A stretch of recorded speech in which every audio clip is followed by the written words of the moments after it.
आज हम पढ़ेंगे वर्ब पैटर्न। वैसे तो कई टाइप के होते हैं वर्ब पैटर्न, लेकिन जो एग्ज़ाम के पॉइंट ऑफ व्यू से हमारे लिए बहुत ज़्यादा इम्पोर्टेंट है वही इस वीडियो में हम डिस्कस करेंगे और लर्न करेंगे।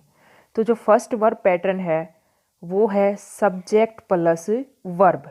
वैसे कॉमन पैटर्न देखा जाए इंग्लिश के सेंटेंस का, तो क्या होता है subject plus verb plus object. कई बार ऑब्जेक्ट नहीं भी होता, अकेली वर्ब होती है। ये इस तरह से मतलब चेंज होते रहते हैं, लेकिन ये बेसिक होता है। तो फर्स्ट जो पैटर्न हमने सीखा सब्जेक्ट प्लस वर्ब, फिर हमने एग्जाम्पल देखा बर्ड्स फ्लाई, ये सब्जेक्ट है और ये क्या है वर्ब। अगर आपसे कोई इस पैटर्न में आ जाए तो ये एग्जाम्पल आप दे सकते हो, और इस तरह का एग्जाम्पल आपसे कोई पूछा जाए तो इसमें आप क्या पैटर्न बता दोगे कि सब्जेक्ट है और बाद में क्या है वर्ब। सेकंड है subject plus verb plus to infinitive. To infinitive का क्या मतलब होता है, टू प्लस वर्ब की फर्स्ट फॉर्म या बेस फॉर्म, ये होता है टू इन्फिनेटिव का मतलब। फिर हमने एग्जाम्पल पढ़ा ही यहाँ पे सब्जेक्ट है, रैन यहाँ पे वर्ब है, to infinitive to plus verb की फर्स्ट फॉर्म आ गया ये। थर्ड है subject plus verb plus complement. Complement का मतलब होता है पूरक, और ये हम एग्जाम्पल से समझ लेंगे कि ये पूरक क्या होता है। एक और बात भी डिस्कस करनी है इसके साथ ही, इसी पैटर्न को subject plus be plus complement भी कहते हैं। बी की और फॉर्म्स होती हैं इज, एम, आर, और पास्ट की होती हैं वॉज और वर। ये सारी किसकी फॉर्म है, बी की। और इनके बाद हमेशा किसका यूज होता है, कॉम्प्लीमेंट का यूज। कॉम्प्लीमेंट किसको कहते हैं, पूरक को, जो किसी चीज को पूरा कर दे। अब एग्जाम्पल से समझते हैं, ही इज ए डॉक्टर। अब ही हमारा है सब्जेक्ट यहाँ पे, इसको हम कह सकते हैं इज को वर्ब या बी की फॉर्म कह सकते हैं, और ए डॉक्टर जो बच गया वो हमारा है क्या, कॉम्प्लीमेंट। कैसे, ए डॉक्टर ये कॉम्प्लीमेंट है, ये किसी चीज को पूरा करता है। कैसे, अब हम अकेला ये लिख लें ही इज, वह है, क्या है वह, ए doctor.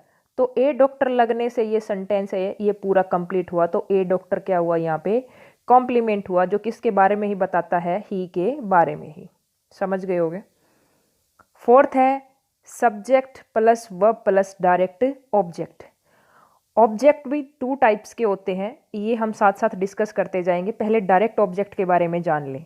She enjoyed the movie, ये सब्जेक्ट हो गया शी, वर्ब, और ये हो गया हमारा डायरेक्ट ऑब्जेक्ट। अब एक एग्जांपल और देखो, 5 में इनडायरेक्ट और डायरेक्ट ऑब्जेक्ट का पता लग जाएगा। Subject plus verb plus indirect object plus direct object, ये बहुत बार पूछा जाता है। इस तरह से वर्ब पैटर्न हो तो हम किस तरह के सेंटेंस लिखेंगे, Rohan gave me a book.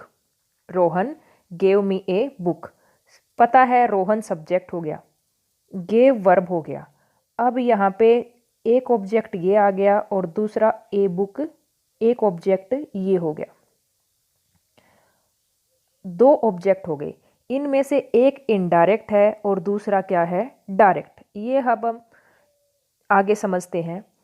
अगर जैसे एक वर्ड होता है what, Rohan gave me, Rohan Rohan gave, Rohan ने दिया क्या, इस क्या का आंसर जो आए वो तो हो गया डायरेक्ट ऑब्जेक्ट। रोहन ने क्या दिया, ए बुक, तो बुक हमारा हो गया डायरेक्ट ऑब्जेक्ट। अब इनडायरेक्ट का आंसर, हम इनडायरेक्ट का पता हमें कैसे चलेगा, Rohan gave a book, Rohan ने एक बुक दी, किसको, होम का मतलब होता है किसको, किसको दी, मी, मुझे, तो ये हो जाएगा इनडायरेक्ट ऑब्जेक्ट। यही तरीके होते हैं डायरेक्ट और इनडायरेक्ट ऑब्जेक्ट निकालने के। जो वोट का आंसर करे, वर्ब के बाद वोट लगाएं और वोट का आंसर हमें जो मिले वो तो होता है डायरेक्ट ऑब्जेक्ट, और होम का या हु का आंसर मिले वो होता है इनडायरेक्ट ऑब्जेक्ट। नेक्स्ट है एक ऐसा पैटर्न भी होता है सब्जेक्ट आए जिसमें वर्ब आए और जेरेंड आए। जेरेंड का जैसे ही मतलब आपके दिमाग में एकदम से जैसे ही सुनते हो ये वर्ड इमेज बननी चाहिए कि वर्ब की फर्स्ट फॉर्म प्लस ING, इसको क्या कहते हैं, जेरेंड कहते हैं। एग्जाम्पल देखो, आई सब्जेक्ट, लाइक वर्ब और डेंसिंग क्या हो गया, जेरेंड। नेक्स्ट है 7 का, सब्जेक्ट प्लस वर्ब और लास्ट में दैट क्लोज। ऐसी क्लोज जो किससे शुरू होगी, दैट कंजक्शन से। आई सब्जेक्ट हो गया, नो वर्ब और ये पूरी कौन सी हो गई, दैट से शुरू होने वाली क्लोज।